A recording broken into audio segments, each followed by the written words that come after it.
बिस्मिल्लाहिर्रहमानिर्रहीम। अस्सलाम वालेकुम स्टूडेंट्स। आज हम करेंगे पार्ट 3। हम लोग पहले कर चुके हैं पार्ट 1 एंड पार्ट 2। आज मैं आपको एक्सक्लेमेटरी सेंटेंसेस और कुछ और सेंटेंसेस की एग्जांपल्स करवाऊंगी पार्ट 3 में। ये एग्ज़ाम्स बोर्ड के एग्ज़ाम्स में अगेन एंड अगेन रिपीट होने वाली एग्जांपल्स हैं। सो एक्सक्लेमेटरी सेंटेंस हम स्टार्ट करते हैं। He said hurrah we have won the match, he exclaimed with joy. अब हुर्रा से हमें पता चल रहा है ये खुशी की बात है, तो यहाँ पे हम जॉय करेंगे। Joy that they had won the match. She said alas my brother is ill, she exclaimed with sorrow that her brother was ill. They said bravo, you have done well. Bravo means तारीफ करना, दाद देना, शाबाश, वाह वाह। They applauded him. They applauded him, saying that he had done well. The teacher said, what a lazy boy you are. The teacher exclaimed with surprise. हैरानगी से कहा, हैरान होकर, सरप्राइज देकर, that he was a very lazy boy. He said, how beautiful the flower is. He exclaimed with wonder. हैरानगी से उसने कहा कि कितना खूबसूरत फूल है। That the flower was very beautiful. Imperative sentence है हमारे पास। The teachers said work hard. अब यहाँ पे जो इम्पोर्टेंट चीज़ बताने की है वो ये है कि एक तो कॉमे को रिमूव करके यहाँ पे टू यूज़ करते हैं इम्पेरेटिव सेंटेंस में। मैंने आपको पार्ट 1 में बता चुकी हूँ। The teacher advised. अब वर्क हार्ड टीचर कह रही है कि मेहनत करो, ठीक है। The teacher advise them to work hard. He said the servant, he ordered, जो वो नौकर को हुक्म देता है, तो हाँ यहाँ पे हम यूज़ करेंगे he ordered the servant to open the door. यहाँ पे इम्पेरेटिव सेंटेंस में सारे सेंटेंसेस में कॉमे को रिमूव करके टू यूज़ करेंगे। She said to me please help me, she requested me to help her. The doctor said to the patient take medicine regularly. The doctor advise patient to take medicine regularly.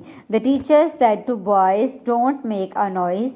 The teacher forbade, वो उसको मना कर रही है, forbade the boys to make a noise.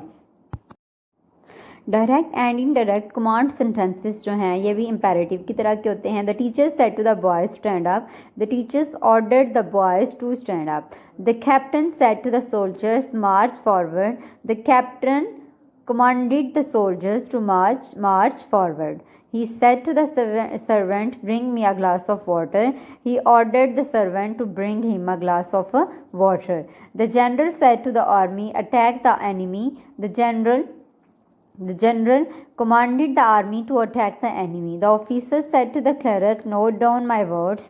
The officer ordered the clerk to note down his words. The policeman said to the thief, don't move. The policeman ordered the thief not to move.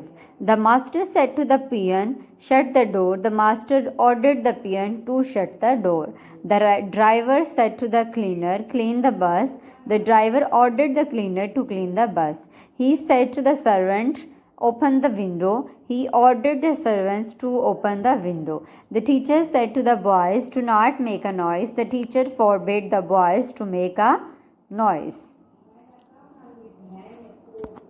यहाँ पे one thing more ये है कि से और says, जब हाल में किसी से बात बताते हैं या अगर किसी सेंटेंस में डायरेक्ट इनडायरेक्ट स्पीच में से और सेज आ जाए तब हम टेंस चेंज नहीं करते। ये बहुत Remember, keep in your mind. He says I am busy.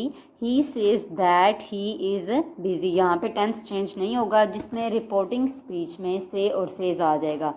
They say we like cricket, तो they say that they like cricket. और अगर यहाँ पे सेड आ जाए तो उसको, ये माजी में बताई जाने वाली बात है, तो इसमें हम टेंस चेंज करेंगे। She said I was tired.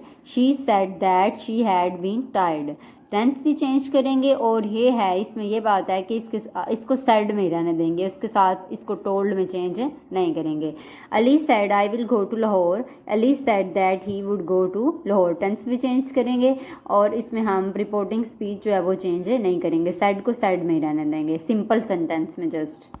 और अगर डायरेक्ट इनडायरेक्ट स्पीच में सेड टू आ जाए तो उसको हम टोल्ड में चेंज करते हैं। He said to me you are the honest, he told me that I was honest. You second person है, इसको हम फर्स्ट पर्सन में चेंज करेंगे। The teacher said to the students work hard, the teacher advise the students to work hard.